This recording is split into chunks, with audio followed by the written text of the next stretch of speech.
সকালে উঠেই free free লাগছে। আজকে আর তেমন কিছু আমার রান্না নেই, আগের দিনের খাবার দিয়ে আজকে চালিয়ে দেওয়া যাবে। আগের দিনে বিফ ভুনা খিচুড়ি ছিল, ওটাই আমি ওভেনে গরম করে দিব, সবাই খেয়ে নেবে। আমার আর আজকে রান্না করাও লাগবে না।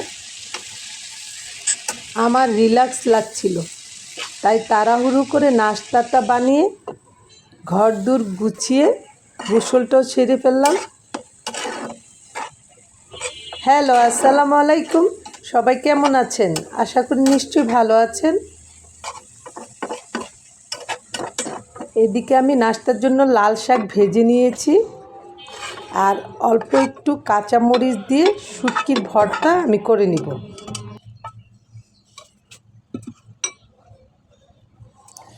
কাঁচামরিচ, পেঁয়াজ আর রসুন তেলে যখন শুটকির ভর্তাটা করা হয়, খেতে অসাধারণ হয়। আর এটা চাপা শুটকি দিয়েই করতে হয়। যে কোনো চাপা, ফেউসা অথবা পুঁটি, যে কোনো চাপা দিয়ে শুটকির ভর্তাটা খেতে ভালো লাগে। আজকে যেহেতু ভুনা খিচুড়ি খাবো, সেই জন্য এই শুটকির ভর্তাটা আমি করে নিলাম। এই ভর্তাটা দিয়ে পোলাও, ভুনা খিচুড়ি বা বিরিয়ানি খুবই ভালো লাগে।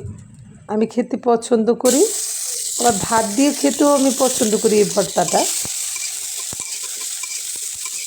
আপনারাও আমার মতো এভাবে ভর্তা করে খেয়ে দেখতে পারেন, আশা করি ভালো লাগবে যদি শুটকি পছন্দ করেন। এখানে আমি ভর্তার সব উপকরণই দিয়ে দিয়েছি ব্লেন্ডারে, শুধু পেঁয়াজটা একটু পরে দিয়েছি যাতে পেঁয়াজটা পুরোপুরি প্লেন হয়ে না যায়। আর সব উপকরণ আমি প্লেন করে ব্লেন্ড করে নিয়েছি, আর সাথে লবণও দিয়ে দিয়েছি। হয়ে গেল আমার ভর্তা। কিন্তু আপনারা ইচ্ছে করলে পাটায়ও বেটে নিতে পারবেন, তাহলে খেতে আরও বেশি মজার হয়।